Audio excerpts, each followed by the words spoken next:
Hello, everyone, and welcome in. I see Russ Hedge is already in the house. Welcome to a very special edition of the Tim and Jim Show. This is part of the Open Your Hearts and Wallets for Blood Cancers, a 24-hour fundraiser, which is part of the Leukemia and Lymphoma Society's Man and Woman of the Year. Jim, can you say this? Philanthropic competition. Can you say that 3 times in a row? Do I have to say it 5 times fast? Say it 5 times in a row, Jim. Philanthropic. I can't even say the second word. Philanthropic competition. Philanthropic competition. Philanthropic competition. Philanthropic competition. Yes. Ooh, that's a mouthful. Right? It's a workout. It's a workout right there. Yeah. I should see how many calories did I burn. I'll have to look at my Apple Watch from saying that. Yeah. So good morning, everyone. Good morning, Russ Hedge. Welcome. Good morning, Jim Fuhs in the comments. You're saying good morning to Russ Hedge. We're grateful that you're all here for this special edition of the Tim and Jim Show. We're just so grateful that you're all here today. And this event began last night at 6:00 Eastern time, and goes until 6:00 Eastern time tonight. Over these 24 hours, there are live stream shows. There's, I believe, 14 live stream hosts, including Jim Fuhs here, who are volunteering their time and hearts and talents to spread the word about cancer awareness. And today, Jim is going to share his connection and perspectives on cancer, and he's going to turn the tables on me as well. And Rob Howze is going to be doing some freestylin in between to break up the conversation a bit as well.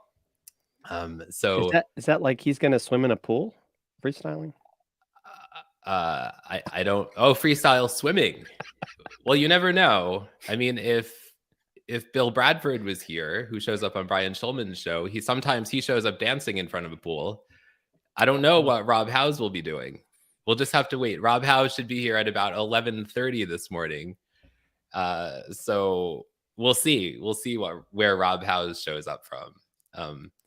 And if you would like to donate to the Leukemia and Lymphoma Society, every dollar truly counts. Just to give you guys a little background, I'm a 15-year leukemia survivor and found out in December I'm cancer-free. But many people are not cancer-free, and cancer is not cheap, and people have many struggles with cancer. And the Leukemia and Lymphoma Society provides so many resources. They provide education through in-person events and webinars and so much more. They provide research. They provide funding for medication and treatments, and so much more. So if you can donate as little or as much as you can, I would truly appreciate it. If you go to donations.perspectivesoncancer.com, you can donate there, as well as find the complete schedule for the rest of today. I encourage you to do that if you can, if your means allow, for sure. If you can't, I just encourage you to hit the share button or show up for as many of these events that are happening as well. And as well, share your connection and perspectives on cancer.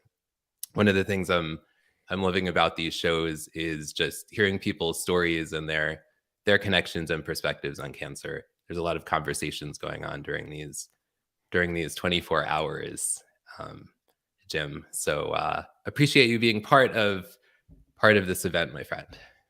Oh yeah. Well, I think it's a very important topic, and it's not always easy to talk about, right? And I think the closer you are, if you want to say, to the discovery of a loved one having cancer or yourself, like in your case, I'm sure, and not to say that time heals all wounds, because we both, it's interesting. I have some friends that unfortunately have lost loved ones, not necessarily to cancer recently. And I know it's, people say, oh, you'll get, time heals all. And I don't think it ever completely heals. I think you're always going to have that pain and, kind of wonder, that what ifs, but we somehow have to overcome that. So I think, yeah, I think this is important that, it's that whole communication thing, right? Sometimes we need to let this stuff out. We have to grieve. We have to get through it ultimately, or it'll drive us crazy, I think. I mean, you would know more than me. Yeah. I mean, one of the things about, Jim, I host the Showing Up Perspectives on Cancer show that I started with Kara Ulker. Is, the show is every Tuesday at 8:00 Eastern time. We provide that safe space. We like to call it a heart space for people to show up and share their cancer survivors and supporters stories. And some people have said that it's healing to be able just to show up and support each other. And people have shown up and said that they haven't even with their family or with their friends had conversations about their cancer connections before, about loved ones that have passed or other connections before. So it's almost therapeutic in a way to be able to, connect with other people and have those conversations, Right. Yeah. Definitely. So Carl from Carl's Bearded Banter is here from the UK. Hello, Carl. And Stefan is here as well from #TeamHuman and #support. So thanks for being here, Stefan. Appreciate it. And let us know where you are tuning in from around the world and what your connection to cancer is. So Jim, are you ready? Are you ready for I'm the ready, questions? Ski Daddy. I think I've heard that. Daddy. Have you ever? I think that was in the show. Are you ready, Ski Daddy? I think that might have been a show. I can't remember who said it, but I haven't heard of it. Let us know if you have heard of Ski Daddy before. Stefan, Carl, have you heard of Ski Daddy? We want to know. But Jim, you have several connections to cancer. One being with a friend you have who was recently diagnosed, I believe. Could you just kind of share about that with us? Yeah, I mean, I have a friend, and for the sake of privacy at this point, I'm not going to say who it is, but I just found out a couple weeks ago from some other friends that he found out he has cancer, and he's basically stage 4, somewhat like our friend Owen Hesmith, and he's basically been told he might have, and I don't know because he hasn't like really shared with a lot of people yet. He might have a year to live if, and it's like, I just can't imagine. I mean, he's got older children. I mean, he still has a child that's in high school. And just to have to come to grips with that, I just can't even imagine what that's like. And then, you get into that whole thing of, you know, do I fight it? How do I fight it? Some people, and I know we'll get into that in a little while about another perspective I have on cancer. But I know for me personally, and I take that you were that way. I feel like I would fight it, as long as I can. I wouldn't want to give up, and maybe I don't know. I don't know if that's selfish. I think that. Because as far as we know, we only get one life. I mean, there is the afterlife, in some people's minds, and we won't get into a religious debate with people. But knowing that you have this one life, but also knowing that you have loved ones, the last thing I think I mean, at least I'm in no hurry to die. I'm sure you're the same way. Yeah. So I just can't even imagine when you still feel like you got so much life ahead of you to be given that sort of news. And I think the challenge is, and I know you're asking me questions, but I want to kind of flip this a little bit because you went feel through this, free. Tim. Let's make the conversation flow. How do you? I mean, you went through that like, oh my gosh, I've got cancer. And just everything that had to go through your mind. You had young, I mean, your children are still young, but just, I can't even imagine going through all that mentally of like, oh my gosh, how do I deal? I mean, because in some aspects, you almost have to be the strong one, even though you're going through this, because probably everyone around you is in a panic. And then the other thing, like what I'm dealing with is, how do I deal with my friend? Because I don't want him to think we don't care, but if he hasn't necessarily come out and told everyone, "Hey, this is what's going on," it's like, "Well, how can I support you?" Because I think on the other end, and I think this happens with caregiving in general, you don't want to, I guess, feel like, well, I'm not dead yet. I can do things on my own. Yeah. I mean, what are your thoughts there on that, Tim? Because you went through that. Yeah, I think from a survivor, not from a survivor perspective, just getting messages from people, letting them know, like letting me know, for example, that they're there for you. Simple things like that. Like a direct message, or early on, phone calls are hard. Because you're just kind of absorbing the fact that you have cancer, right? So, a direct message, a letter, a voicemail, something that's, because at first, or, people want to come visit you at the hospital, Hmm. but, and that's really appreciated. But at the same time, you're still just getting used to the idea that, what is this going to mean for you? Hmm. I was in the hospital for 1 week. But even in that time, you don't know. I mean, I found out in that week I had to take oral chemo medication for the rest of my life. But what do you really know after that 1 week? Like, how is it going to affect your marriage? I mean, I wasn't married yet, but I had just met Joy a little bit before that. Um, eh, how is it going to affect? Are you going to be able to have kids? Are Hmm. you, just how is it going to affect your future in general? Right? Is it going to shorten your life at all?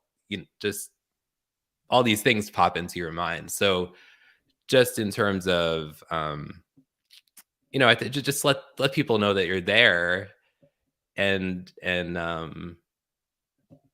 you're there to help if you need something, or if you want to talk, let them know you're happy to, get on a call, or, you know, I think that's Right. probably the best thing you could do for someone. Um, Right. or maybe even, like, family members, like, it's an overwhelming time for family members too. So Hmm. maybe, sending food over, Right. um, something like that. Right.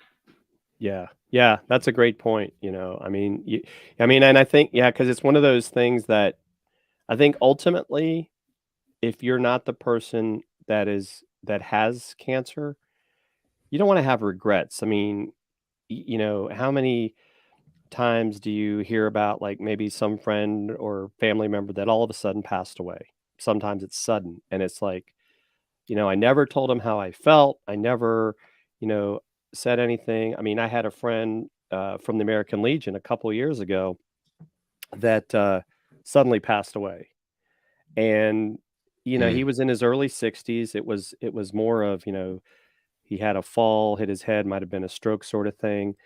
But it was like the last time I had, heard from him was, like, literally, like, Thanksgiving. He had texted me, "Happy Thanksgiving. Thanks for being my friend." That's like, at least the last communication with him was positive, but still you're just like, "Oh my gosh," it's like, I just heard from this person. And I think, um, that in a way with cancer, and I know it's not always the case, um, it's kind of like this, it can be, right, depending on when it gets caught, this long, slow, um, you know, inevitability in a way. And that's why, I'm glad that for you at least, but you still get checked. We've talked about that, right? It's like, sure, it was 15 years ago, but you still have to get checked because there's always that chance it could come back. So it's not like, hey, I'm scot free and, life is good and nothing will ever go wrong. That's not the case. And so I think that's the challenge that we, as those that are, supporting people that have had cancer, sometimes have to come to grips with as well. Yeah, that's true. And I just found out in December I was cancer free. So I still had leukemia cells in my body all this time. I have been very blessed that I take oral chemo medication, that I have lived a very, for the most part, normal life over the 15 years. I have had cancer in my body, but for the most part, I do get chronic migraines that allegedly are not connected to the cancer or the medication. Mm-hmm. So I am very blessed in that way, you know? Um, yeah. So, yeah. What about you, Jim, in terms of when you found out that your friend had cancer, from your perspective, like kind of what was your reaction, and what was your reaction like to your friend? How did you Shock, react? shock, Shocked? absolute shock. I mean, this is someone that, lives a healthy lifestyle, um, and so it was a shocker, uh, to me. And I think anytime we find out, especially like, I think like in the older days, like my ex's, mother, right, Mhm. which is someone that we've talked about. She was a smoker, and in about a 99, she had a heart attack, and so she went through all that, and then a year later, and this is one of those things that like, well, why didn't they catch this? She got cancer, but it had, and this is another big word for me, I think it's metastasized. Yeah. So by the time that they detected it, it was like it was in her brain, it was everywhere. And, you know, fortunately, I say, uh, my youngest daughter at the time was born in 2000. Uh, she was able to meet her granddaughter when she was still, coherent and everything else. But, she didn't last that long. And so I know that was tough on my ex. I mean, her mother at the time was in her 50s. Mm. And but it was just, you kind of, then you get into like why didn't they catch that? I mean, Yeah. you would think after going having to be checked on that. But then again, as someone that's a smoker, we now know, right, that the government says it can definitely cause cancer. But then you never know, like with secondhand smoke, right? I mean, when I was growing up, I don't know about you, Tim, my parents used to smoke, and they smoked in the house. And so I was exposed to that for a long time. Now I don't smoke, but we just don't know, right? We just don't know if that being exposed to those things, we wonder sometimes how much of this is environmental. Uh, That's so true. That's so and true. and we just don't know the answer there. And so Yeah.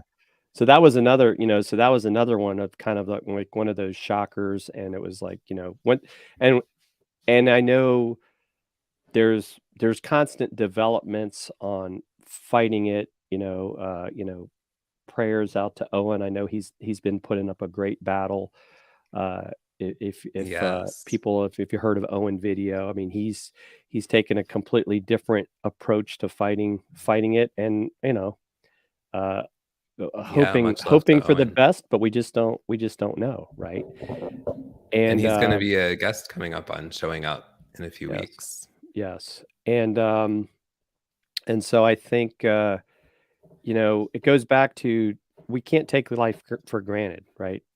Each day is a blessing, um, because I mean, we both have lost, friends and family members to tragedies as well. And I think that kind of leads into the other person this happened to, who is very close to me and all of my siblings, was my Aunt Luli. She was Mm. 72. She had come from Peru back in the 60s, got a job with the with in DC, worked a career, never married, never had kids. So she was like as an aunt, she was like a second mom to all of us.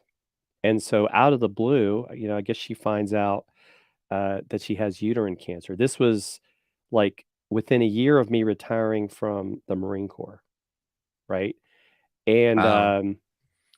and so at least I was able to be there, but this was where you know, kind of what I talked about earlier. She was very religious. You know, of course, might help that my uncle is a Catholic priest. And she made the decision, and this was probably, I want to say about November, might have been October, November 2011, that I don't want any more treatments. Wow. I don't want to be treated. I'm putting it in God's hands. And Did she so say why? Sorry to interrupt you. she just didn't want to. I think she felt like it was going to, she wouldn't be the same. She didn't think it was going to cure her. Like I think, because I think it had also spread, right? I think it had started out as Mm, uterine cancer and had spread to other parts of her body. So she went into hospice in my mother's basement. So my mother, her wow. sister, was her caregiver. And so we made every effort we could to, as an example, my kids who got to know her. I mean, she was the aunt. Like when I lived in Japan, she Mhm. flew to Japan. When I lived in Hawaii, she came to Hawaii. I mean, she always came and visited me wherever I was throughout my career, which was, you know, Wow. something I can't say for, you know, a lot. Well, I'll just leave it at that. She was Yeah. very close. She was my godmother, or no, she wasn't my godmother. I'm sorry, she was my aunt, but she was Yeah. godmother to one of my children as well. And you know, so she just really was a big part of our family fabric, and you know, was a very wise person. And so to see her go through that, and so she I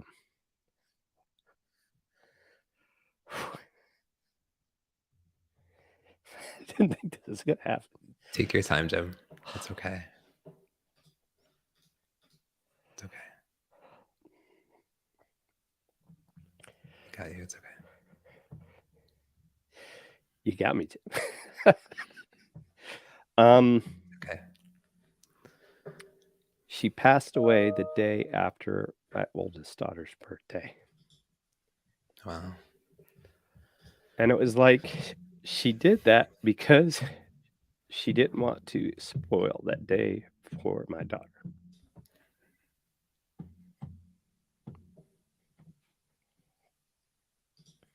Wow.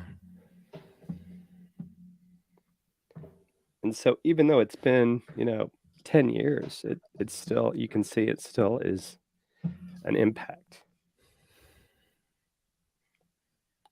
Yeah. You know, because we just don't understand sometimes why these things happen. So yeah, so that, I mean, that was definitely something that it didn't expect. And you know, so it's definitely something that I know. You know, I know my mother, you know, is very close to her sister, had to deal with that.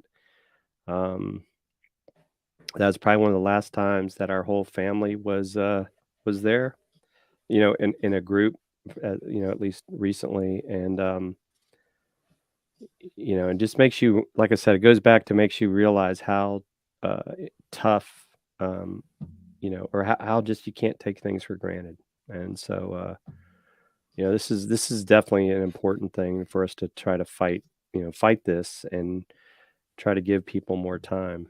Um, you know, I mean, because Yeah. I'm only 16 years away from that age of 72, so you just never know. But Yeah, definitely. yeah, I don't know where that came from, Tim. You know, Definitely. it gets hidden Wow, inside. Jim. Wow, Jim. Uh, well, first of all, thank you for sharing all of that. Thank you for sharing that. That's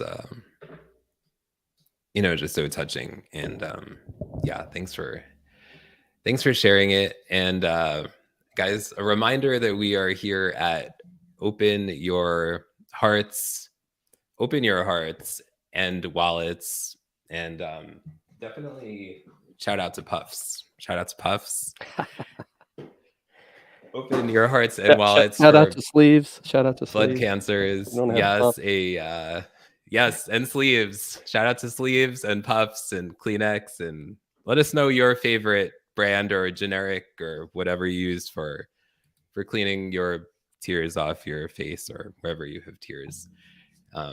Chris Stone is saying, powerful story, Jim. Thank you so much for sharing. Your aunt's influence and legacy lives on in you.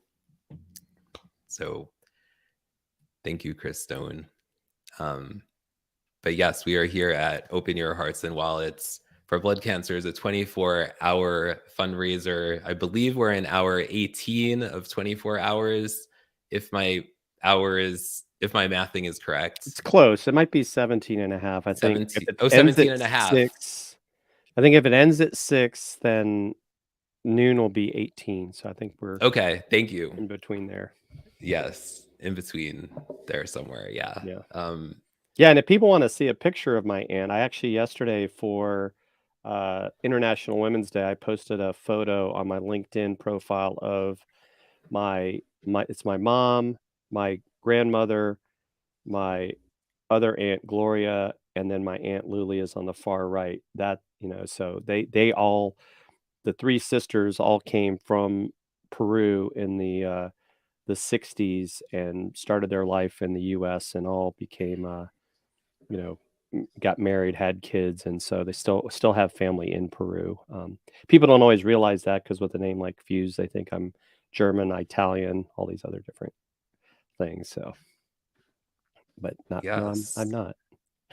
There you go. Well, if you're not connected with Jim, connect with Jim right there, and check that out. So to break up this conversation a little bit, we have a friend here that's joining us, and so we're going to bring him on right now. Oh, welcome, Mr. Rob Howze. Oh, he's muted. I think you're muted, Mr. Rob Howze, but we still love you. Yeah, talking always works better when the mute is on.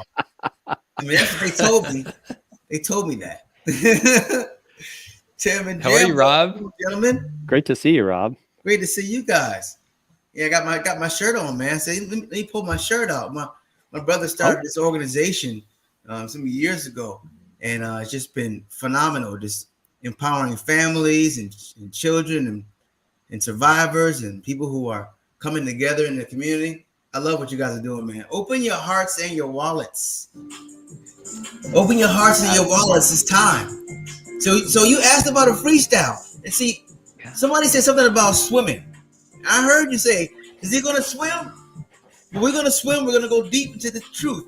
Oh, as we come back together, we get loose. The truth will set us free. The truth will set us free indeed. Come together, and that's how we will succeed. Open your hearts, open it up, and your wallets. Open your hearts and your mind. Don't stall it.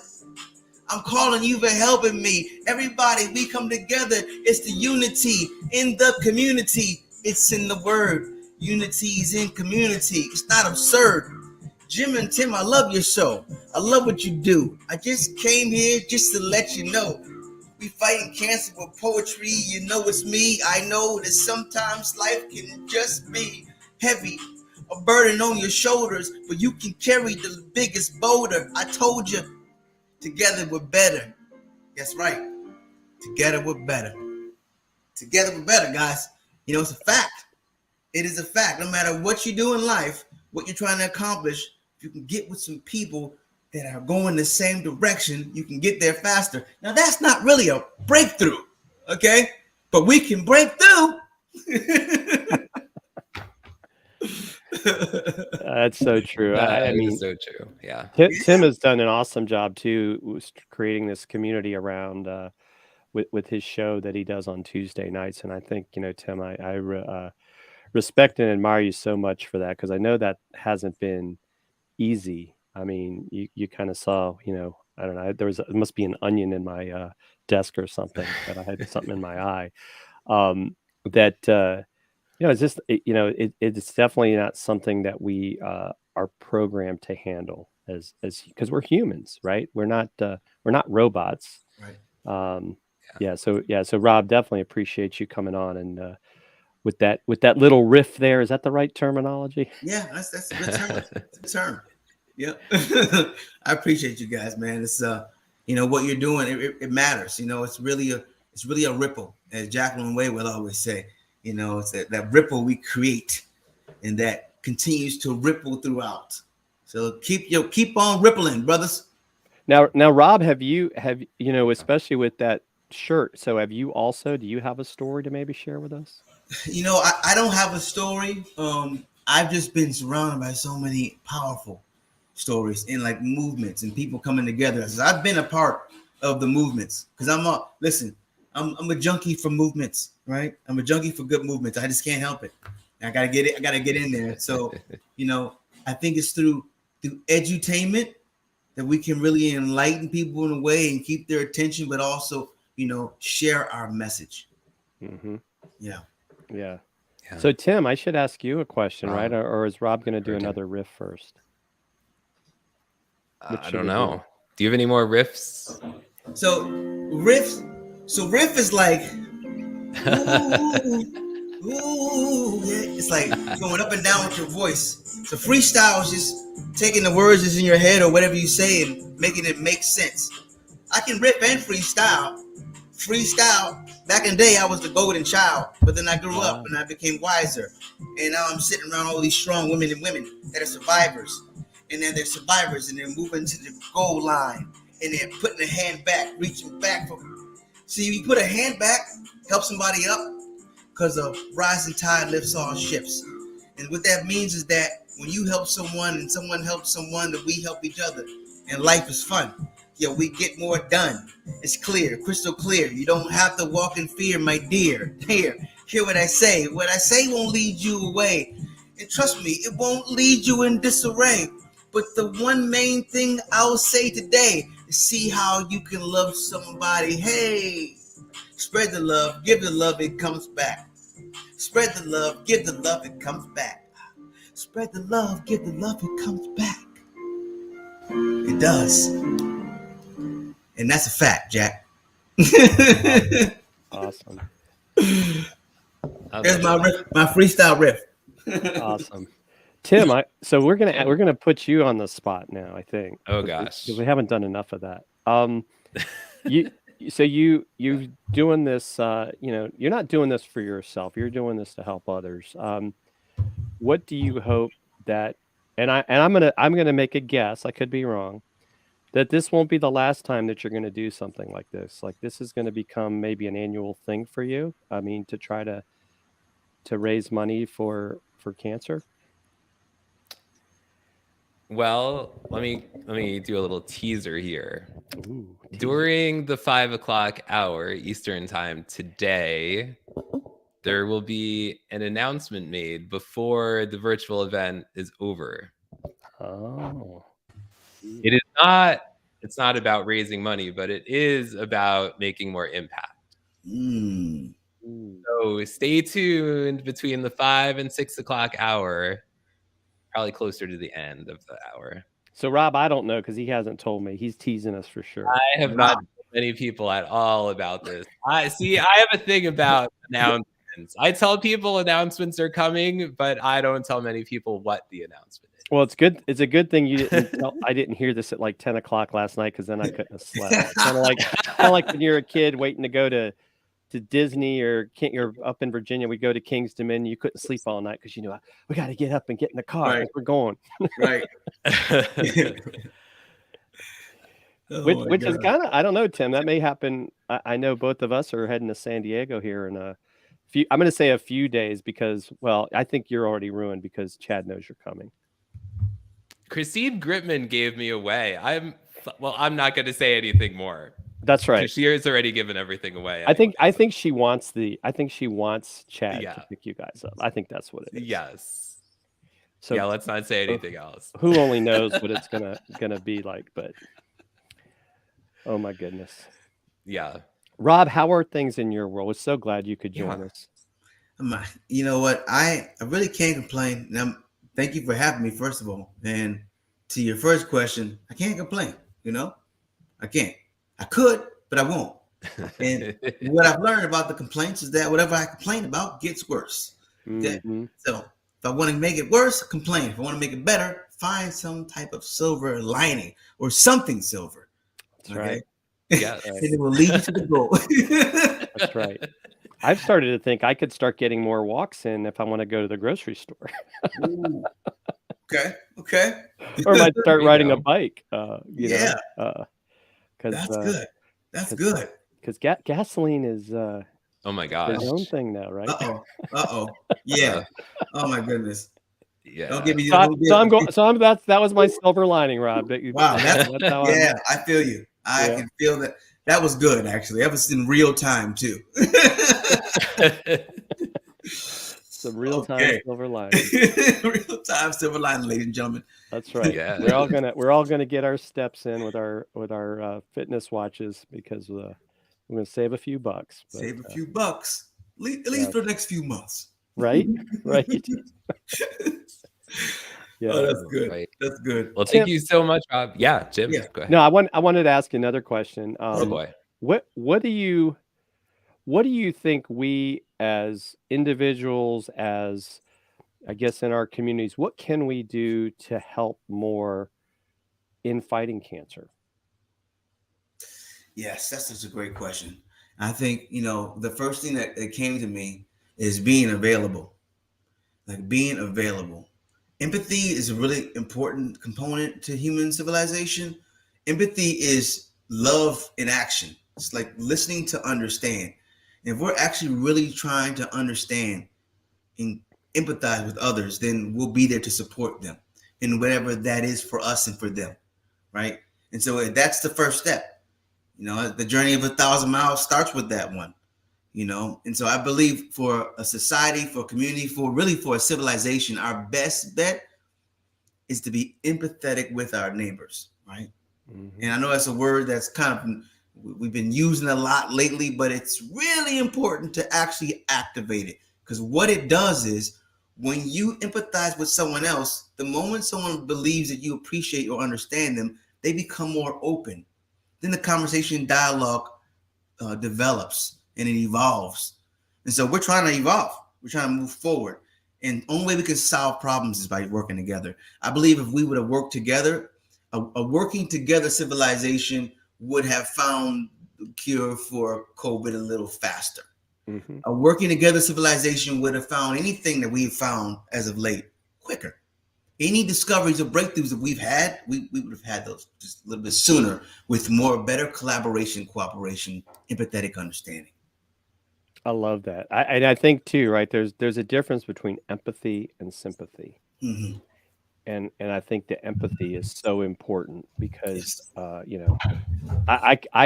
can't even imagine being in Tim's shoes 15 years ago, and so I respect him. I empathize with him.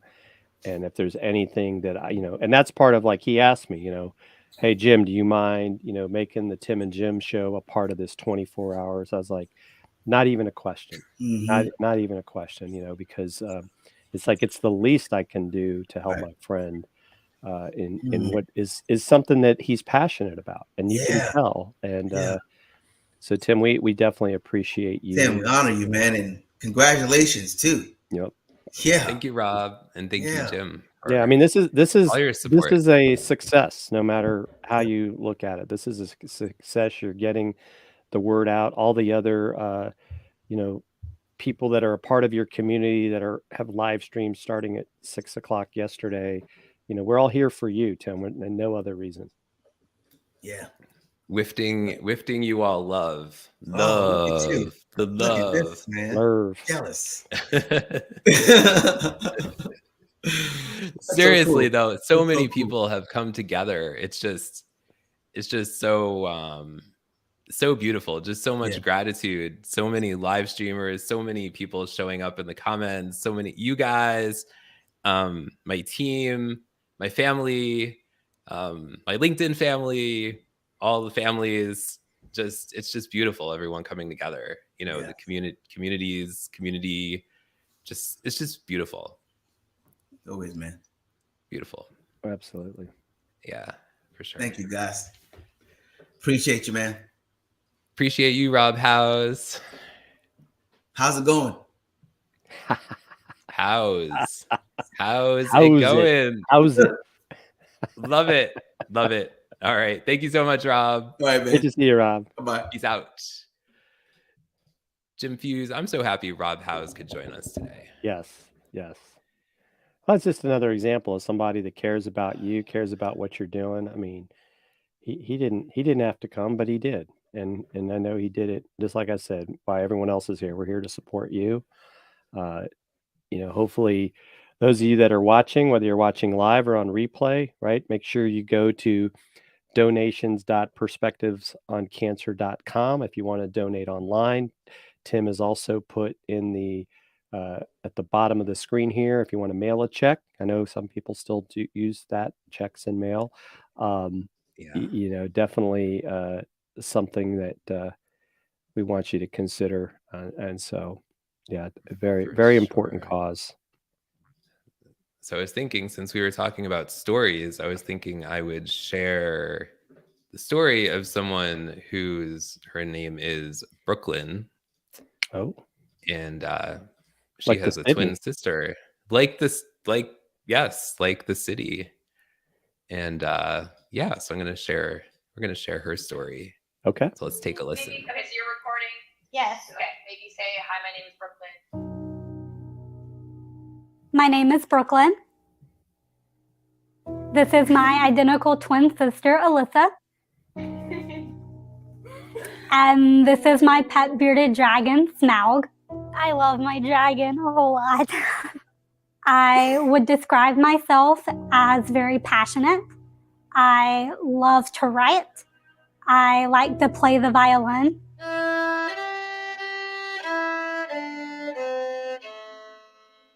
I remember getting the biopsy results in my sister's bedroom. Diffuse large B-cell lymphoma. I had just turned 21. I was terrified on my first day of treatment. And before I knew it, I was getting continuous chemo for 96 hours straight. But none of it was working. At that point, we realized that we couldn't pass up any opportunities. And we had to take every moment that we could.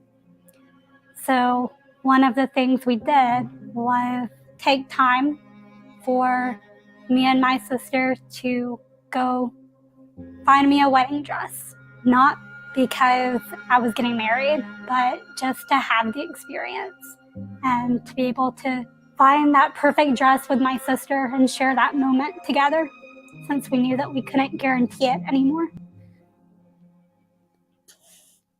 We were trying to learn everything we could about my diagnosis. That's why we went to LLS's blood cancer conference. And from that day on, LLS just became a big part of our lives. They helped me find meaning through volunteering and sharing my story. And they just gave me a blood cancer family. I thank LLS the most for funding my clinical trial. Getting the compassionate acceptance was really exciting, but my goodness, it was rough. And I finally got a remission.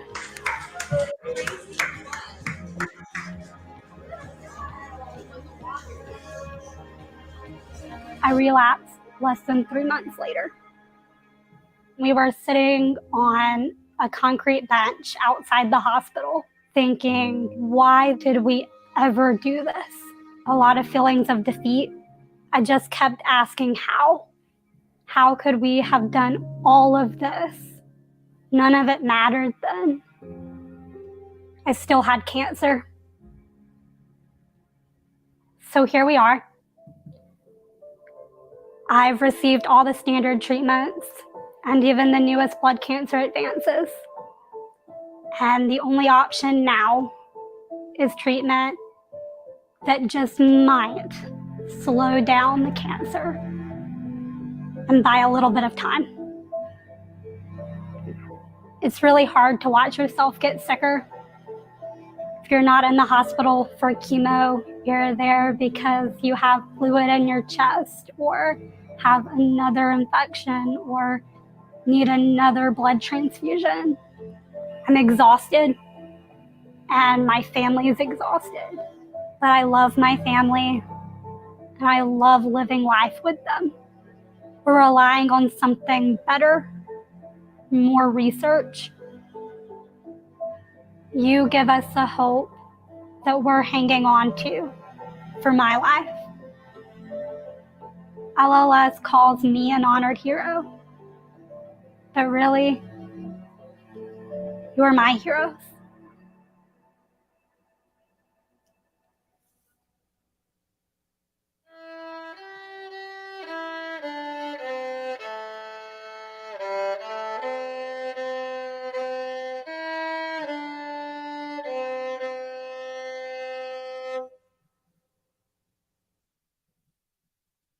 Wow.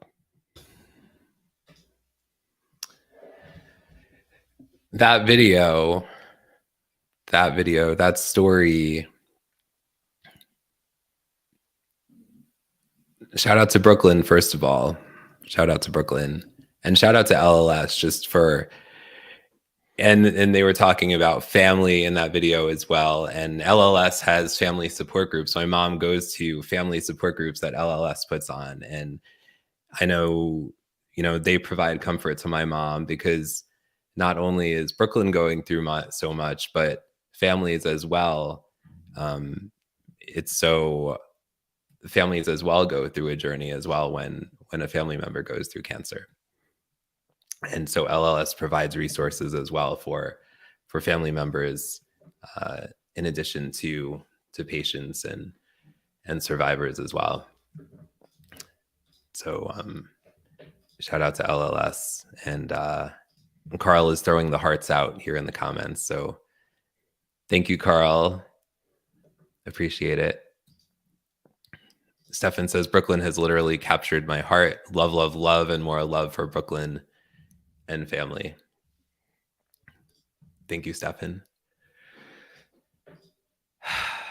I don't know, Jim Fuhs. My heart is just so full throughout this entire event. Yes. Well, I mean, I can see. I mean, it's. This. We have the hope that we can help. Save. I think, I don't know how you feel, Tim, but even if we can just save one person, makes such a difference. And I mean, that story was Brooklyn was very powerful. I mean, I think for me, and I'm sure for you as well, I think when it's a child, it's even tougher.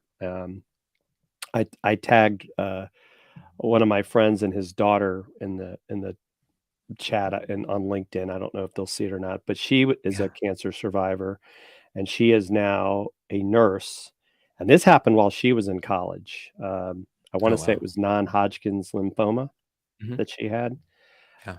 And I know that has inspired her to serve others, especially, children as well. And what was kind of neat for her is on the Super Bowl a few years ago, I can't remember if it was the one here, she was on a commercial for, I believe it was Kia, where they did something where somebody else hey, we're helping you, and then they brought her on the screen. So it was that was kind of a surreal moment to see my friend and his daughter on a Super Bowl commercial.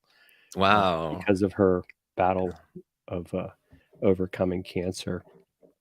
And so it's definitely one of those things that you just hope and pray that we you would think with all the things we can do in this world. I mean, and I'd say there's people way smarter than me and a little smarter than Tim, because Tim's smarter than me. No way. That can figure this stuff Jim out. Fuhs has me so we got to give them a million. We got to give them the resources. Yeah. To be able to solve it.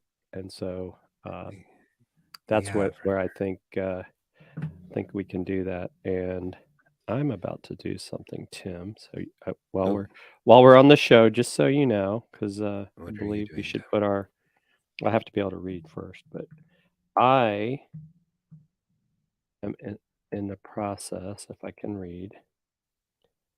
Let's see.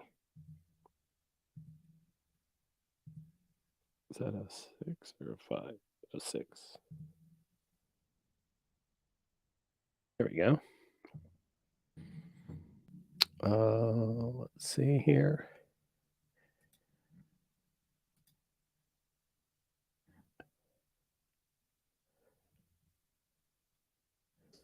I just made a donation of $100 to this, so I hope other people will.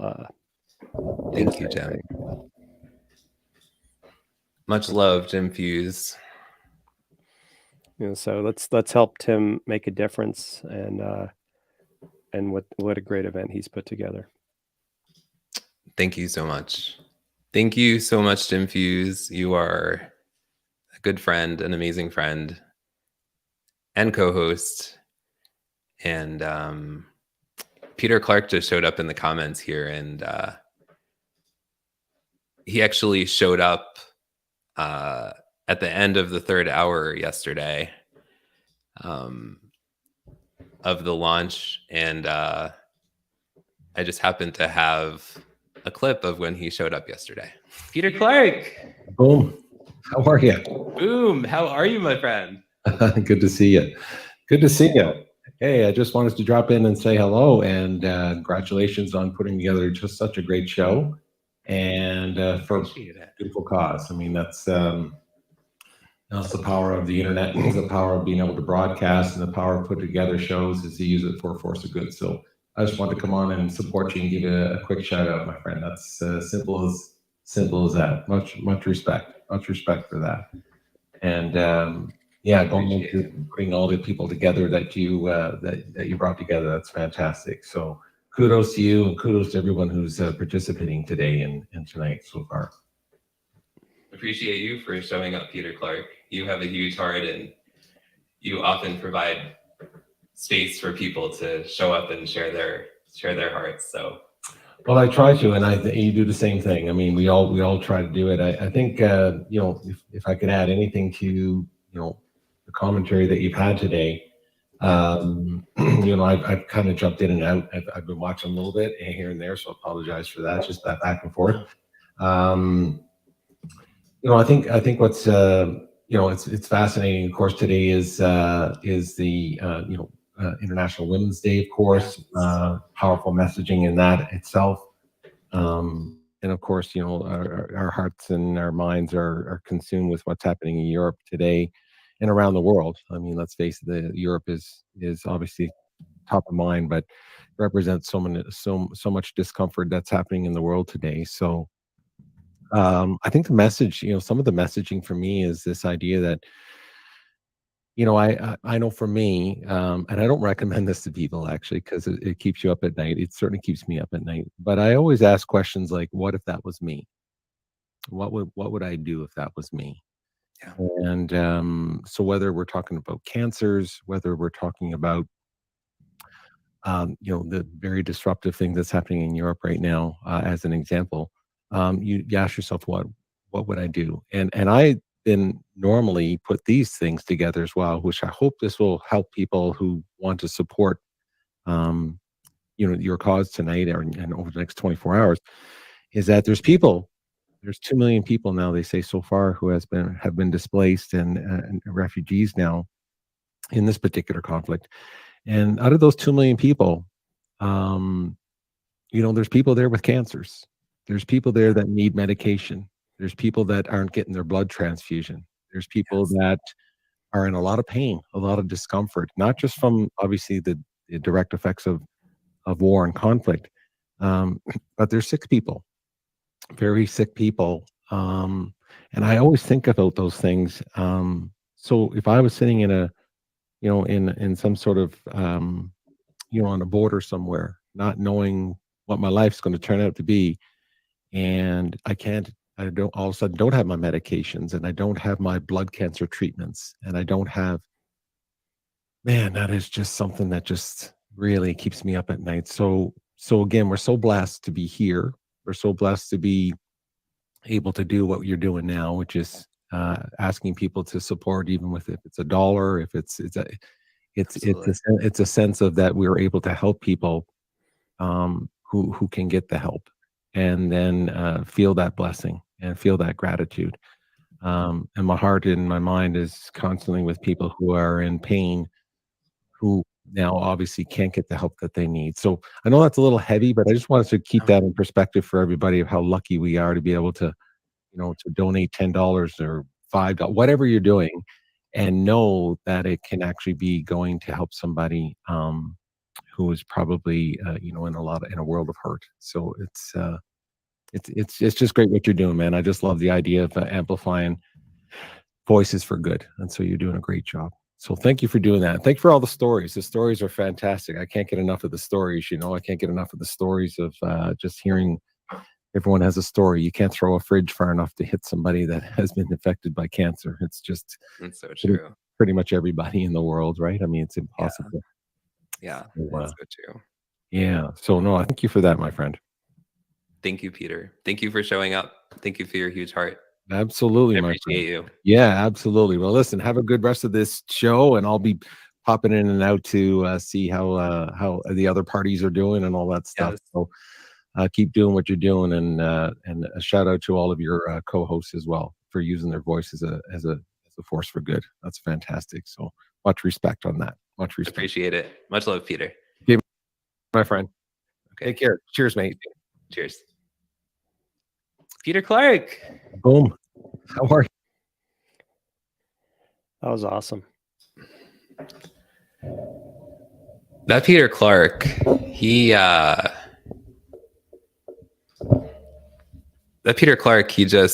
does have a huge heart, right?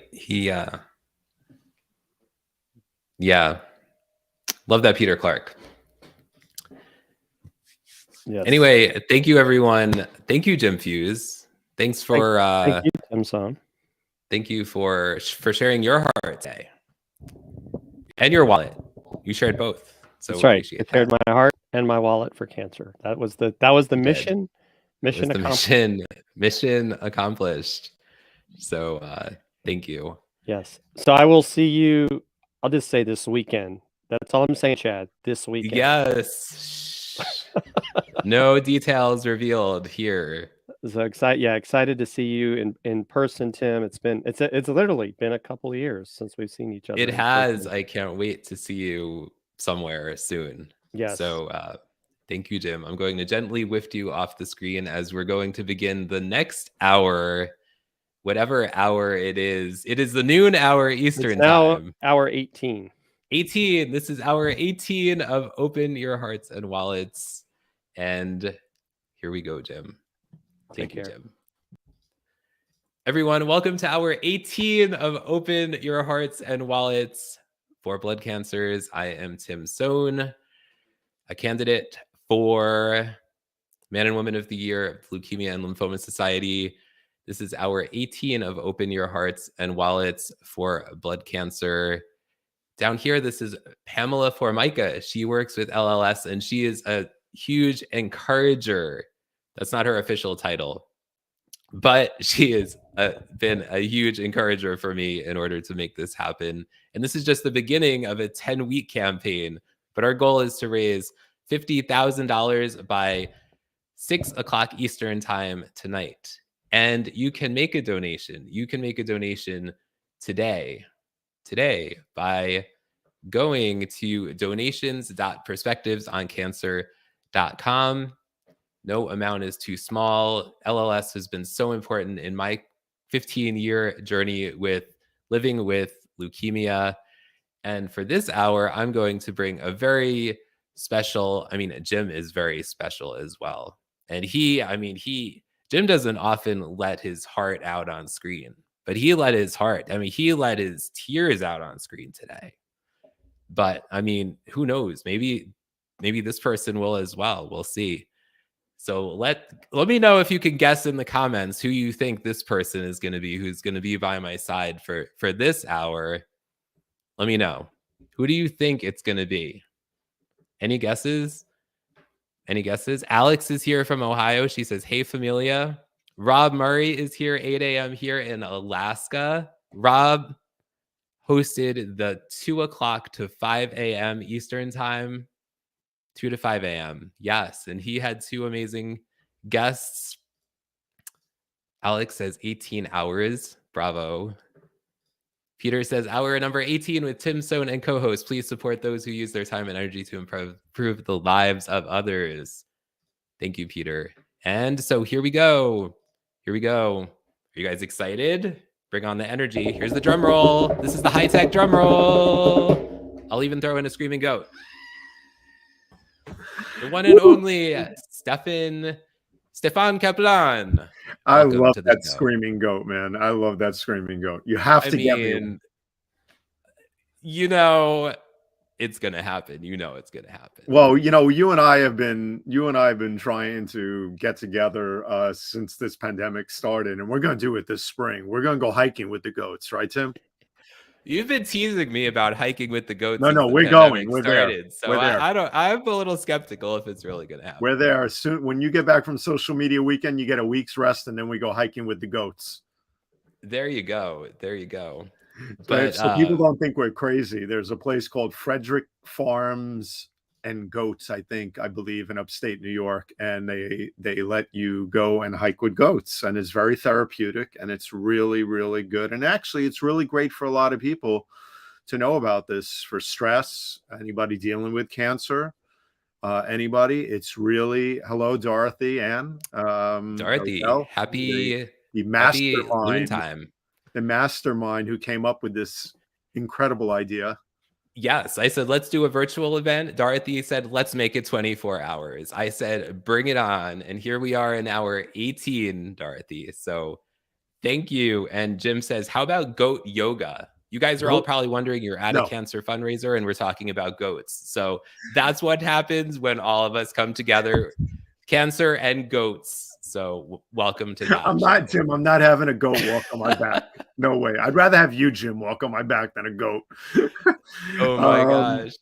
Well, welcome everyone. Welcome everyone to hour number 18 of Open Your Hearts and Wallets for Blood Cancers, a 24-hour fundraiser. And this is what happens when you have a 24-hour fundraiser. You start talking about cancer and goats in the same sentences. I mean, can you really blame us? You know, but seriously though, you will see when we go, it is so much fun. It is so calming. It is so beautiful to just walk around for an hour or two with goats up these hills and down the hills and across these streams. This beautiful family has this beautiful farm, and they have these incredible goats. And it's just great. It's so therapeutic. So I encourage everybody to check it out.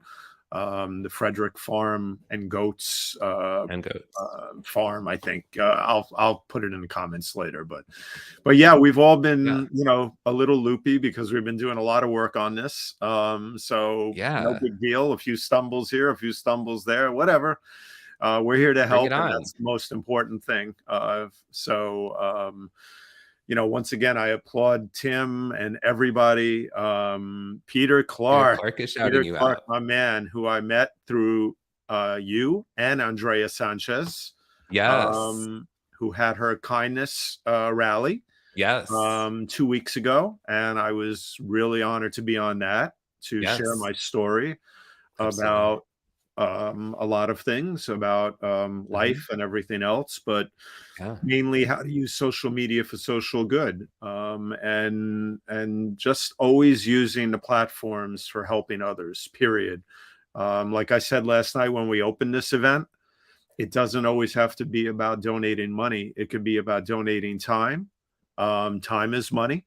But more importantly, it can also be about donating our gifts. And like I said last night, and I'll repeat here again, is that our gifts, I don't mean gifts, physical gifts, but I mean gifts that we're born with and that we grow into. And it could be anything from art to photography to whatever. So yeah, that's so true. You know, that's the most important thing. There's so many ways to give. And there's no reason not to help others, you know? That's true. That's true. And one way that you can give, and we would appreciate you, is if you hit the share button on this live stream right now. let your friends and family know about this event going on. Hit the share button, maybe tag some friends, let them know about the event. Maybe they could give, monetarily if they're able to. And we just appreciate you all showing up. Let us know where you're tuning in from around the world in the chat. We would love to know. And what is your connection to cancer? And it's so many also, people. Sorry, Tim. No, I was just going to say, so many people do have a connection to cancer. So we're just curious to know. We all want to show up to support each other in this event, as well as we invite you all to show up for the weekly live stream show that I host, Showing Up Connections on Cancer, every Tuesday at 8 o'clock Eastern time on my LinkedIn profile as well. And we just, through this and that show as well, we invite you all to connect with each other and support each other. That's really another purpose of these events as well. But over to you, Mr. Stefan. No, I was just going to say before that, cancer has touched all of us in so many different ways, and every single day it seems there's something going on. I just ran into someone in my town, a wonderful gentleman who's always given me a hand with certain things when it comes to household tips and other things, because he's owned a house for a long time and I haven't. 10 years is a long time, but it's not a long time compared to others who have always had houses or grew up in houses. I grew up in apartments where you call the super comes up, fixes it, you're done. That's it. So I was never very handy that way. But my point with this story is that, he's probably around 70 in his maybe close to 80. And he just was diagnosed with bladder cancer, So it's just everywhere you turn, it seems that someone is being affected by cancer, directly or indirectly. Indirectly, I mean, people who know people, and directly families and people involved who are actually suffering. But my bigger point is that he was walking down the street and with his dog. I was in a rush. I don't care what I was in a rush for. I stopped and I talked to him. And I gave him 10 minutes of time, and we talked, and I let him see that I really do genuinely want to listen and care about him and his condition. It's really just a matter of freezing time, stopping things in our tracks, and helping and listening and comforting people. Being present, right? This is a crazy world right now. And can you imagine the pressure of dealing with all of this and the state of the world right now? Yeah, I hear you. Think about that. It's pretty heavy. It's not pretty heavy. It's as heavy as it gets. Yeah, for sure. Well, speaking of heavy, or maybe the opposite of heavy, I want to share something that happened during the launch of our event yesterday. Oh. So let's do that right now. Oh, yeah. Hi, Rachel Druckenmiller. How are you? I'm great. I'm so just how inspiring, like already. Right? Just remarkable. Yes. Just the community here, all the people that come together and support each other. It's just have no words.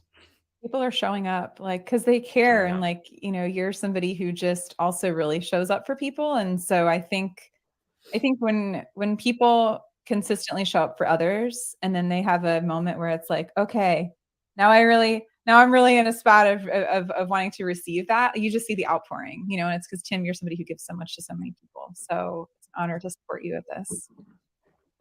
I really appreciate that. And you inspire me, Rachel Druckenmiller, because you're all about unmuting and about joy and about resilience and about showing up and all those things. And I think you have a few connections to cancer, right? Would you mind sharing those? Yeah. My grandfather actually had leukemia, my mom's dad, and my brother's mother-in-law. So my brother's mother-in-law, she passed away from brain cancer about 5 years ago.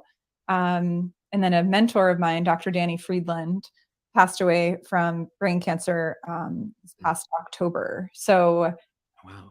I feel like we all know, everyone knows someone, at least one person, if they haven't been affected personally. So it's just so important to be doing this kind of work, Yeah, definitely. Definitely, for sure. And I so appreciate you showing up tonight here. Of course. For this event. Yeah. Wouldn't have it any Rigor other is way. here. He says, hey now, it's Tim and Rachel.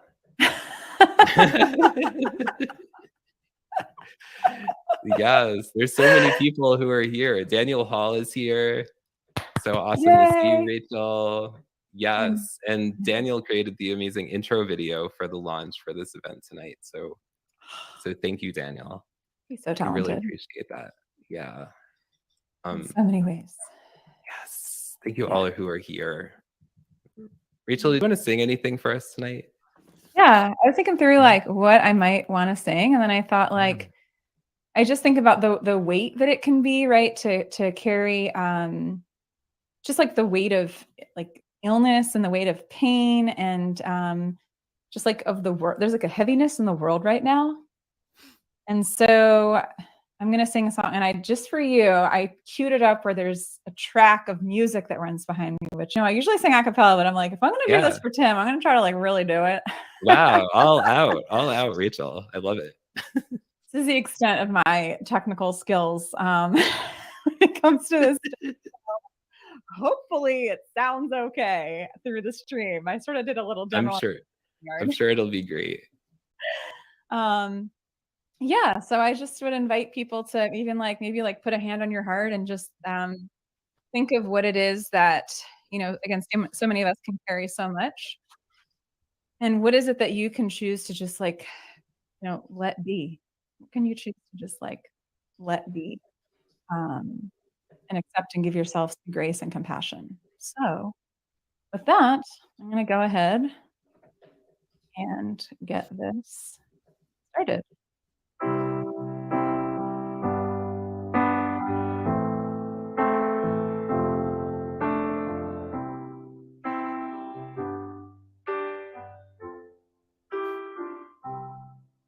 When I find myself in times of trouble, Mother Mary comes to me, speaking words of wisdom, let it be.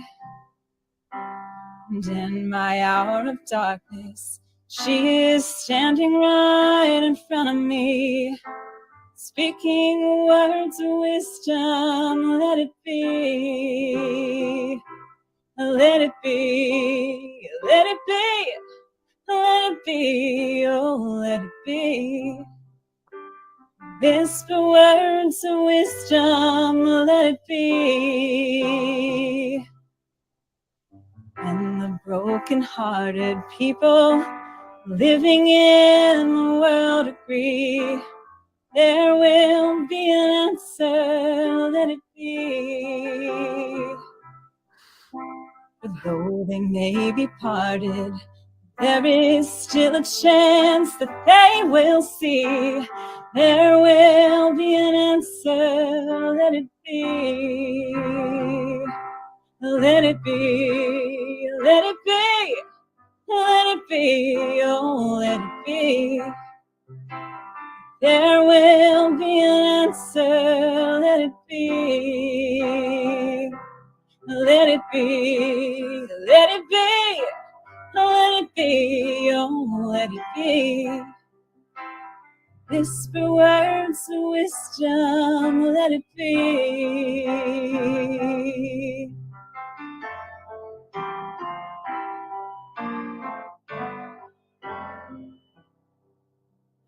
And the night is cloudy, there is still a light that shines on me. Shine until tomorrow, let it be. I wake up to the sound of music. Mother Mary comes to me, speaking words of wisdom, let it be. Let it be, let it be, let it be, oh, let it be. There will be an answer, let it be. Let it be, let it be, let it be, oh, let it be. Whisper the words of wisdom, let it be.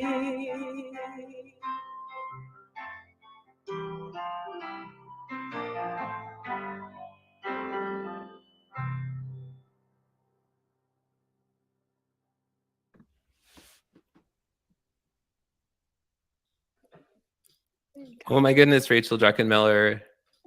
I am lifting a gazillion hearts your way. Oh my gosh. That was just the perfect song. Just the perfect. And the perfect person with the perfect song. Oh my gosh. Just thank you. Thank you so much. You're so welcome. It's like I thought it as I was running through the lyrics of this, is like there will be an answer. I think so often when we're trying to beat cancer, I think we're looking for like what's the answer? We're looking for an answer. Like how can we fight this thing? How can we find a cure? I think, and so in that, it's like we're hoping for an answer. So that just sort of for sure. It spoke to me when I thought about the lyric of the song. I was like, I think this would be a good fit. So yeah, thank you for having me. Thank you, Rachel. Oh my gosh. And Rachel's going to be back tomorrow night. So I can't wait for that. That's tonight, 5 o'clock hour Eastern. She's amazing. She's amazing. Oh my gosh, guys. Okay.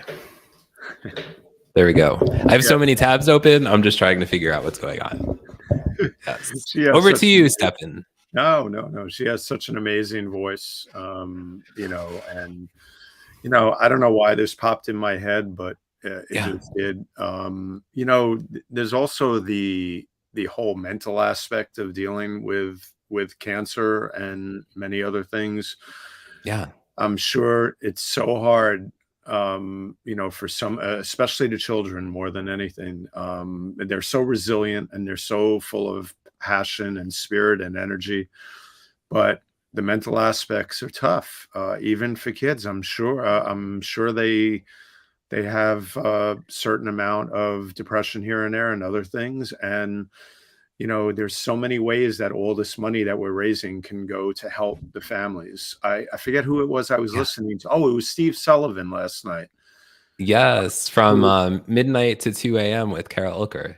Yeah. Before I went to sleep at about 1 a.m., I finally passed out. I was listening to him and Kara, and he was talking about how when he was in the hospital, how the money, for example, from the Leukemia Society and the funds and everything else went to help supply food for his family, so they didn't have to drive home and spend money at the hospital and other things. I mean, all these things, gas, the running back and forth. My God, the medications.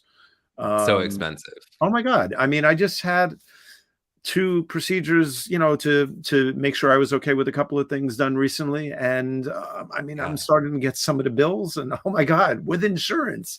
And I'm like, they're just flying in, Yeah. So even with insurance, it bites, it hits hard. So every bit helps. So if people can donate, and if they can't donate financially, share the broadcast, share information about the Leukemia and Lymphoma Society so other people can know and they can help. Yes, absolutely. Absolutely. And a reminder that we are here in the 18th hour, I believe it is, with the Open Your Hearts. 10, 15, 18. 18. Whatever he just did, that number, 18. 10. 5. 10. 15. 18. Yes. Do that in the comments if you can figure out, or maybe just type 18. That would be easier in the comments. Or you could do 18 ones. If you did math, that would add up to 18. All of the people that have contributed to this, it's just been really great to work with everybody. The talent, the amount of caring and outpouring of just emotions and everything else. There's so many things when you talk about cancer that starts to surface. Last night I was sitting back thinking, and it just popped in my head, the first time I ever had an experience with cancer. And it's a pretty hard story, but it really, it stayed with me my whole life, and it left me for a while. And fortunately, rather, thinking about all of this, it reminded me of how much people need. And that's why I was talking about mental health and everything too with all of this, because I lived in a building where I was raised, and there was a wonderful gentleman named Charles. He had this great big dog. I forget what kind of dog it was, some kind of terrier, giant terrier of some sort. And I used to walk the dog for him all the time. And I found out, I must have been about maybe 12. And I found out that he had cancer, and he had asked me while he was in the hospital getting chemo. This was way back in the days. And I would walk his dog for him and everything else because he was too weak to do so, and other things. So we lived in the same building, and we were very good friends through my grandmother. So I adored him, and then he adored all of us. And man, one day I walked into the apartment to go walk the dog, and I thought he was sleeping, and he took too much medication. He took his medication, and he decided to move on. Oh, wow. I'm sorry, Stefan. So that was tough to see and feel and experience as a kid. It freaked me out. It freaked me out. Of course. I ran down to the doorman. We had a doorman in the building, and I told him what had happened. Yeah. And I said, I think Charles, I won't say his last name, Charles, instead of calling him, I was going to call him by his last name, Mr., but I said to him, Mr. So-and-so, I think he's gone. And then they found a note from him for his family and everything, and he just couldn't take the pain anymore, Yeah.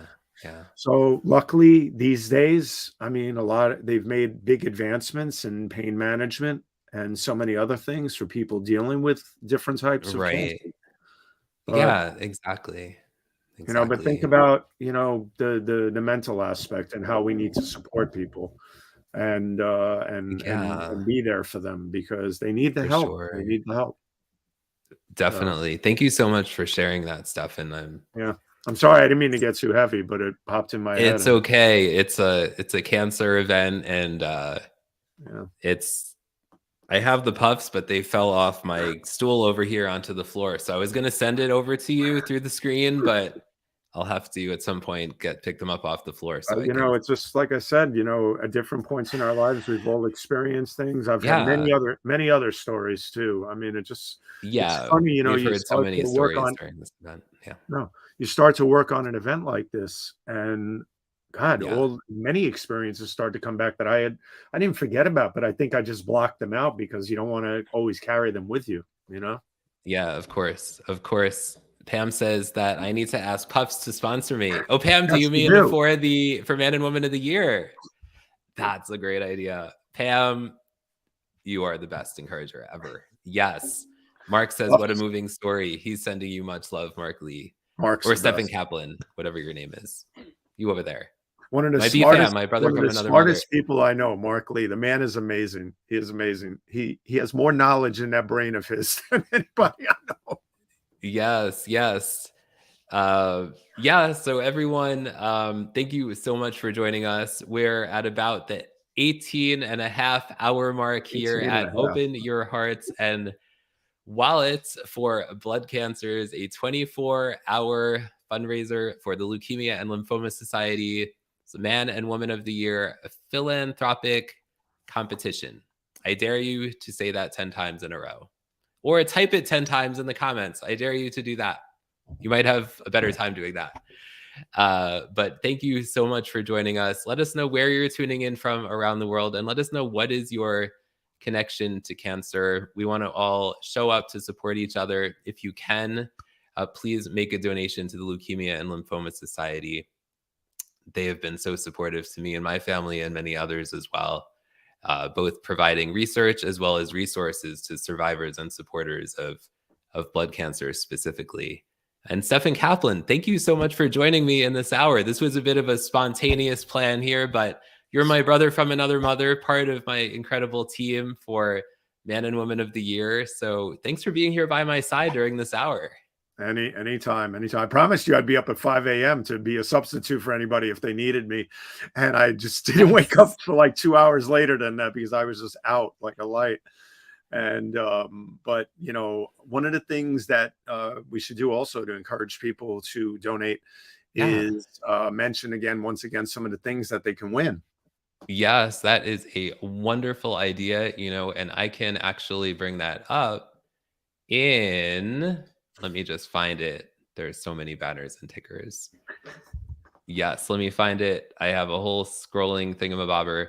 And you know what else? I'm going to show in the beginning when we launched this event, we had a incredible video that launched this event. And Daniel Hall, who created this video, is giving away an opener video just like this one that has a value of $3,000. So anybody who donates, one person who donates will win as part of the drawing that will happen during the 5 to 6 o'clock hour Eastern time today, a video that will look something just like this right now.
And we are back here. We are back here on Open Your Hearts and Wallets. And one of the benefits of donating to the Leukemia and Lymphoma Society's Man and Woman of the Year philanthropic competition during these 24 hours, which means before 5 p.m. Eastern time today, is that you could win.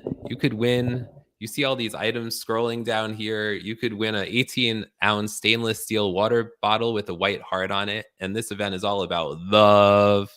You know you want to win that water bottle. Inger Von Roy is giving away a LinkedIn assessment. Nancy Barrows is giving away a 1-hour consultation with the chick with the tool belt, or a StreamYard 1-hour consultation. Daniel Hall is giving away, you saw that video, that incredible opener video for a live stream. He is giving one of those away.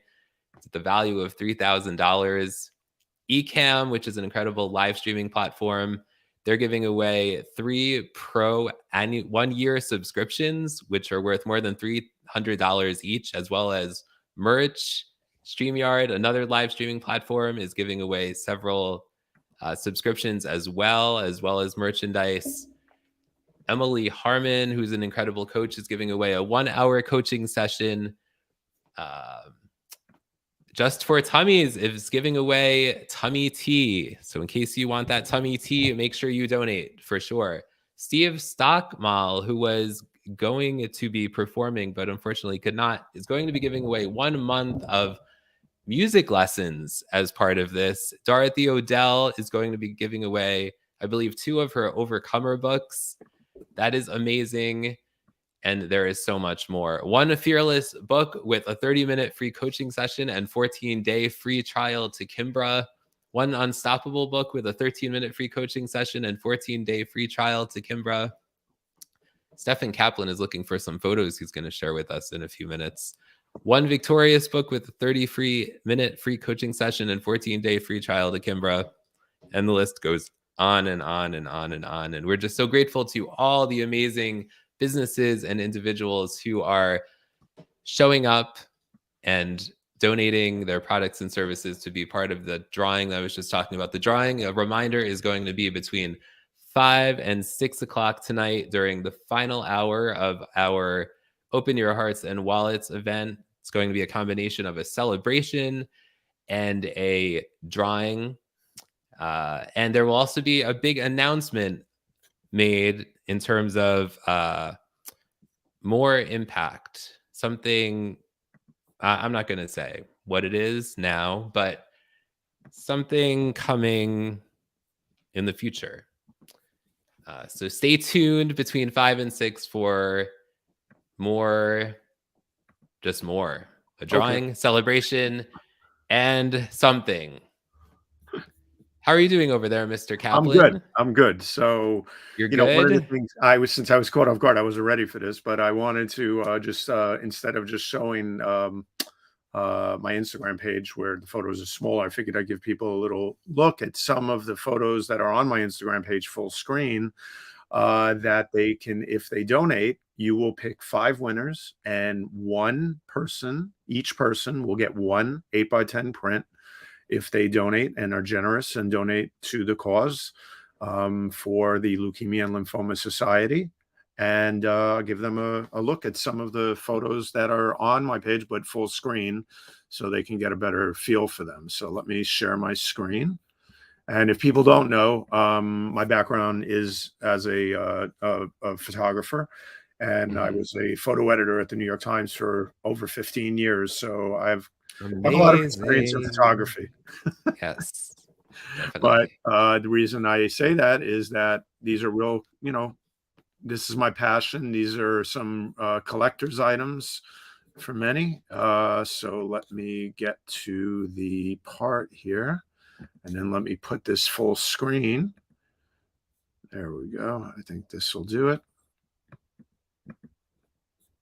Okay. Why is that? Oh, I know why. Hold on 1 second. There we go. I got to go up to the top. So let's go here. So these are some of the photos that are on my Instagram page at Spin It Social. So if you go there, you can browse there. And instead of me picking for you, if you're generous enough to donate to this incredible cause that we're raising money for, you can pick one of the Instagram photos, and you will get an 8x10 print. One per person for their generous donations for 5 winners. So this is one. Here's another. So this was a beautiful fall day. The leaves were just reflecting really beautiful, really shining, really beautiful from the sun. Here's another one. This was a real special moment because this was a very, very foggy morning in northern New Jersey here, and all of a sudden the light just shifted, and no Photoshop here at all, folks. It literally, part of the sky was gray, and then the next part became this beautiful light blue, and just right place at the right time, and years of training my eye, and just caught that moment. This is actually the first and only infrared photography I've done. I'm learning to do more, but this is a photo. Tim, I think you know this photo. Do I have this one? I think you have this one. Is this the one that I have from the Tim McDonald thing? You purchased this photo as part of the fundraising I did for our friend Tim McDonald. Yep. I love it. It's a great photo. Yeah. And this was, first time I experimented with infrared photography. Really, really cool. I have to learn more about it. And as well as many people know, I'm obsessed with these swans that live near me. Not geese, swans. Duckies, big duckies. Right? They're giant duckies. Not Canadian geese, swans. That's right, swans. This was I'm elegant swans. I'm always looking for the perfect picture of these swans. And that morning, it was just so beautiful. It was so bright. The color of the water, the reflection of the trees in the background, the little droplets of water from its bill that went down into the water there that actually caused that little spiral near its body, near its torso area there. Just unbelievable. I love this picture. And I'm also a big fan of abstract art and many other things. So I go to a place called Celery Farm here in Allendale, New Jersey. Celery. What's that? Celery Farm, yeah. And it's a beautiful nature preserve, and I spend hours there every week, probably an hour a day. That's where I start my mornings. Every morning I go there, and I've been taking video and sending it out on a Twitter feed for the people of Ukraine to just hopefully somebody will see one of these videos and it'll put a smile on someone's face for even a second with beautiful bird sounds and other things. But this is some algae there. With a leaf that was dried up from the fall, and it just made for a beautiful, beautiful moment. Ice in the wintertime is amazing to photograph. I was by this river, the stream in Ramapo State Reservation, and this ice was just cracked. And it was just a beautiful, beautiful moment to capture there. This is a sunset that many people have collected. Right here from a hill in Ramsey, New Jersey. I was just standing there on the hill waiting for my son to come out of school, and just saw the sun setting, and wow, I was like, this is the moment. And the sky just lit up, just absolutely lit up and silhouetted everything beautifully. This is also Ramapo State Reservation. I'm obsessed with this one view. I'm documenting this one view, all the different seasons and all the different looks, with the clouds and reflections. Here's another one, same almost vantage point of the beautiful fall colors reflecting in the water. And oh my God, the leaves, when the sun is hitting them and you get down low and you capture them, I call it the golden hour. This is it right here. It's like looking at literal golden leaves. And that's some of what you can see on my Instagram page at Spin It Social, and you can pick one of your choice if you donate generously. I love it. You're so talented with all your photography, Stefan, and I love to take nature photography as well. I don't know all the mechanics, I take my phone and I try to frame it good, and no New York Times experience or any of that, but Actually, the funny thing is, I was never a nature photographer. I grew up in Manhattan, as many people know, and I used to do many things, breaking news and everything else.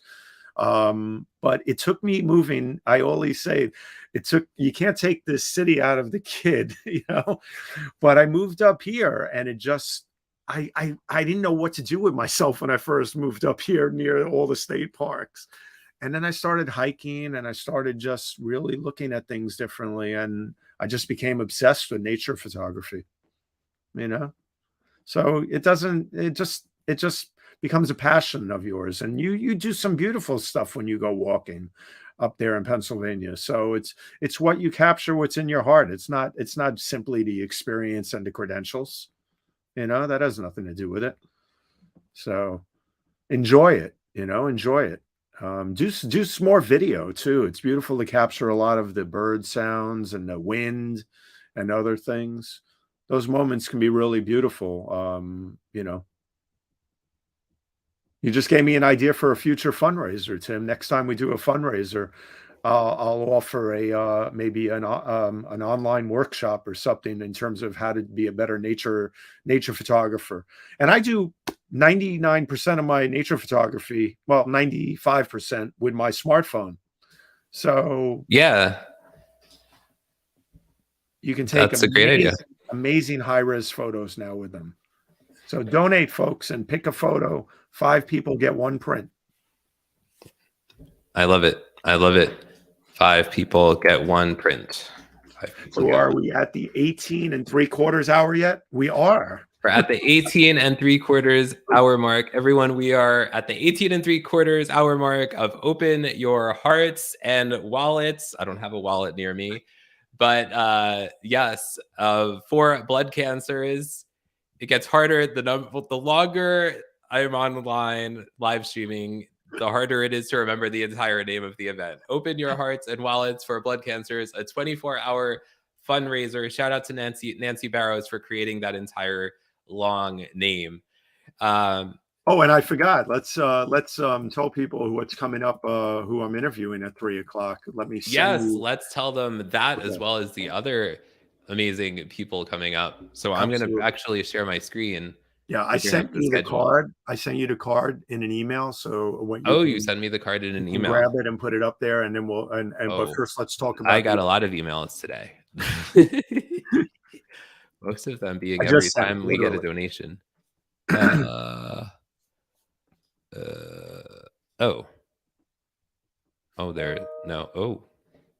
that's it. That's it. Bing, bing, bing, bing, bing, bing, bing, bing, bing, bing. Okay, upload. This is what you call live production, man. Doing it live, 24 hours, man. No excuses, no holes barred. Just do it. Do it. It's about raising the money and helping people. It's not about anything else. Nothing else. Now, just where did it go? But I did make myself presentable today.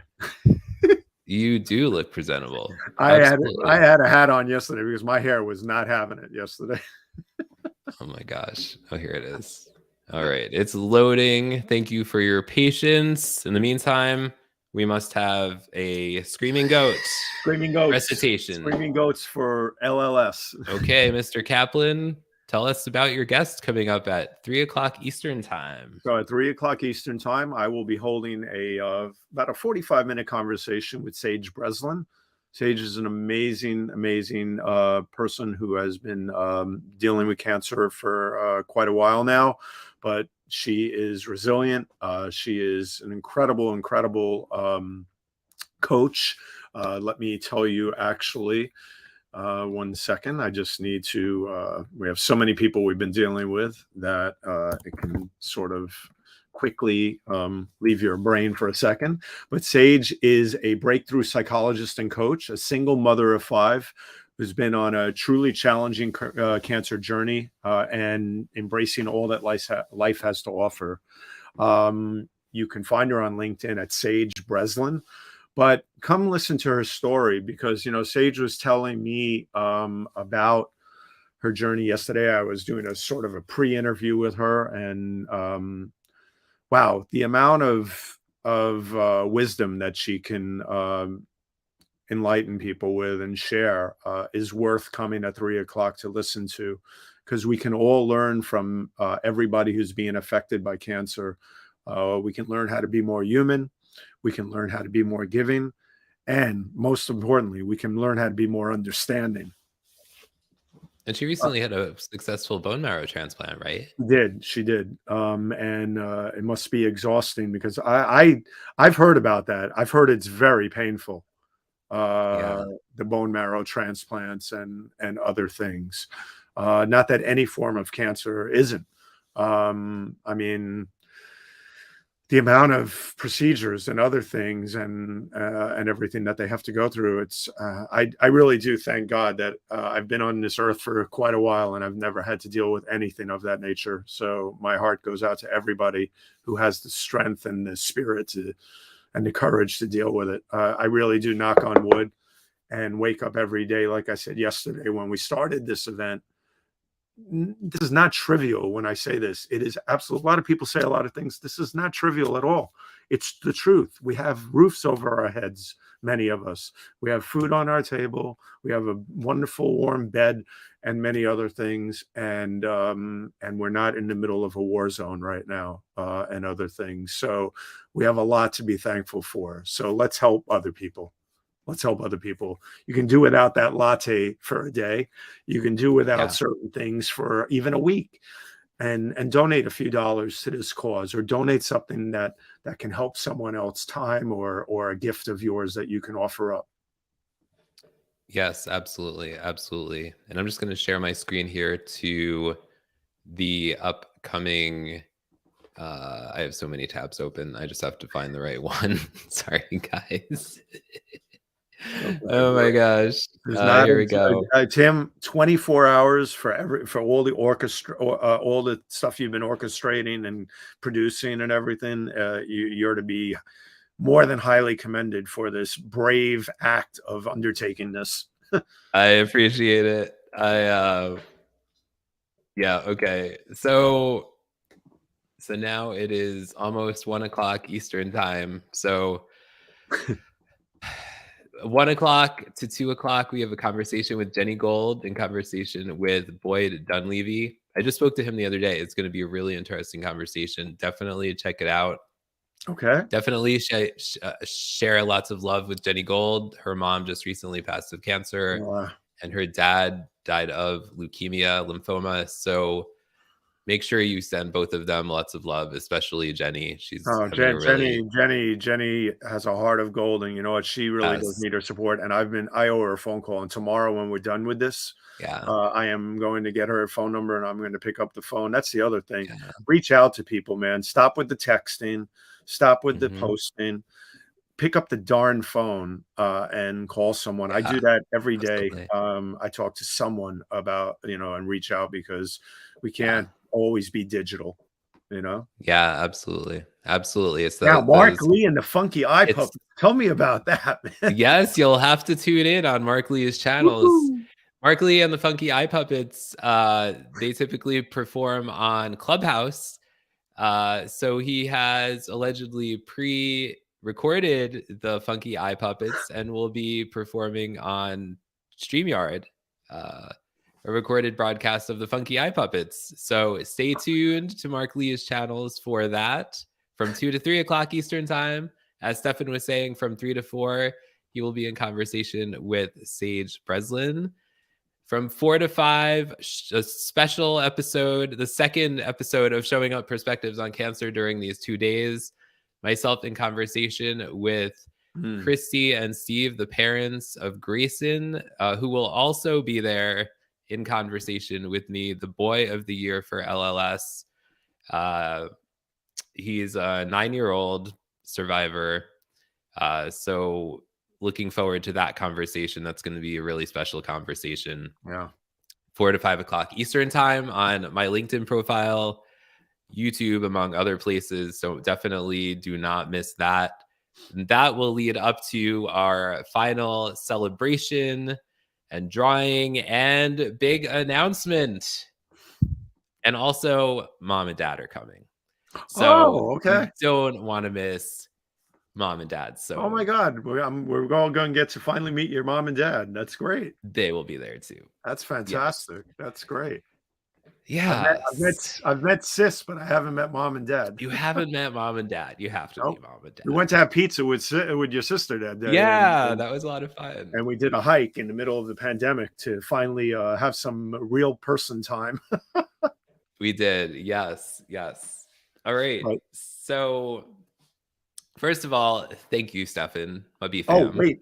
Remind everybody where they can actually find the lists that have, so they know where to go when the hours hit with the next live streamers. Yes, absolutely. So you are going to go to donations. The same place that you go to donate, you can also go. There is the link there to go to the next live stream. So to go to Jenny's show and the next one's coming up, we are updating the link there every time that the show changes. Right. So just go to that same link. You can go there, and if you'd like, you could donate at the same time or later or whenever. The campaign also goes for 10 weeks, so it goes until May 18th. So we so appreciate you live viewers, but if any of you are watching on the replay as well, you do have a chance to donate up until May 18th. So love you all for sure. And that is where the amplifying really comes into effect. Listen, folks, we have to realize something. We are all slaves to the algorithm. Okay. And the bottom line is that the more we share things, the more they spread. Everything helps. Likes, hearts, everything, whatever it is you can do. But when you share a broadcast and when you share a post or when you share something about anything related to this event, it will get out there more. That is how the algorithm works. Yes, so definitely. give it a like, but also please hit that share button. It's so easy to do. It's right there. It's right. Well, right. Yes. There. Yes. Yes. Go to that link like Pam has kindly put in the comments. Thank you, also, donations.perspectivesoncancer.com. She said, did you know there is a MyLLS app for your phone or mobile device also? Look at that. Look at that. And that's, thank you for sharing that also. That's the other thing. You have it on your phone. You have it on your computer. You have everything we have such power in our hands. Live streaming, social media has always been so powerful. But live streaming, since the pandemic hit, has really taught all of us social media people the real power of sharing. I mean, in real time. So these broadcasts are powerful because people get to listen to us and you and everybody else that are on these shows, and they get to connect and really feel what you're talking about, really learn about the causes and all the things that can be done with social media for social good, folks. It gets a bad rap, but we can all use it for really, really good stuff. That's true. And just to lighten things up a little bit, Senor Paisada is still walking to my house only 10 states away. Just saying. You have to pull me into Senor Paisada. I don't know enough about him, but every time I see something, my eyes just go. Shout out to you, Senor Paisada. I mean, I don't know what we would do without your comments on cancer events and shows. Seriously. I just don't know. He needs his own reality show, man. Seriously, I don't know if reality is the word. Get a name of that, man. The Senor Payasada hour or something. That would be incredible. That would be amazing. That would be amazing. All right. Well, we have about 5 minutes left before Jenny Gold's show. So I think what we'll do is we'll just show a small clip from yesterday's conversation with Laura Rappa, the mother of McCoy, the Girl of the Year. Then we'll let everybody head over to Jenny Gold's hour with Boyd Dunleavy, and we'll leave it there. Well, I'm gonna drop off so I can prepare for my 3 o'clock. Tim, I'm glad I could Sounds pop good. in with you. Okay. Thank you, Stefan. I appreciate Tune in at 3 p.m., folks, on my pages, so this way you can listen to Sage Breslin. Okay. All right. Thanks, Stefan. Appreciate it. Later. Okay. Peace out. Peace out. So, as you said, McCoy was diagnosed she was about 4.5 years old with acute lymphoblastic leukemia. She was upon diagnosis, she was classified as high risk because of her elevated white blood cell count. She's doing, to skip forward to your the second part of your question, just so everyone knows, she is doing really well. She's a tenacious, incredibly vibrant, almost 7-year-old. So on March 19th, coming up, she's turning 7, and it's also going to be her last chemo.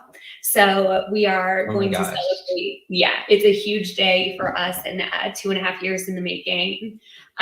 So we're super excited to celebrate. But with that being said, 2.5 years, it's been a long journey, full of lots of ups and downs, but she's doing well. But to start from the beginning, she was a typical 4.5-year-old, full of a lot of energy and tons of questions all the time, just very typical. And she was involved in a lot of things, and we were taking her horseback riding, and she started preschool, and I was noticing September, October that she was super tired. I would pick her up from school and she was falling asleep in the back seat. And I remember, she's our only child. So So I remember asking my sisters and other moms, like, is this typical? You know, she seems really tired. And they were like, yeah, you know, it's adjusting to school and a regimen and a schedule. And, you know, I'm sure that's all it is. And as the months went on, she was having fevers and just a lot of like cold-like symptoms, but it was a lot of up and down. And like any mom, I took her to the pediatrician 3 times, and they kept on saying, well, it's, you know, they'd strep test her and say she doesn't have strep, but it's a virus. And, you know, she'd be good for a couple of days, and then she'd be falling asleep at 5 o'clock and losing, you know, she'd look really pale and didn't have a ton of an appetite and couldn't even stay up for my husband to come home from work and see her. And so I took her back and finally was like, you know, there was that mother's intuition that I felt in my gut that there was something else. Hey, everybody, I'm going to leave that video clip there. That was Laura Rappa talking about her daughter, McCoy, the girl of the year. I need to head over and help Jenny Gold with her live stream. She is starting at 1 p.m. Eastern time, which is in 2 minutes.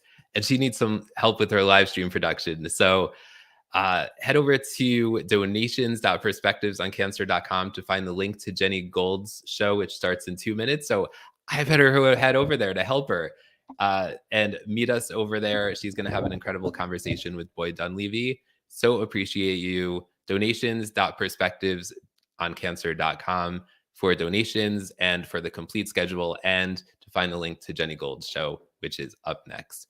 Love you all. Peace out. Bye.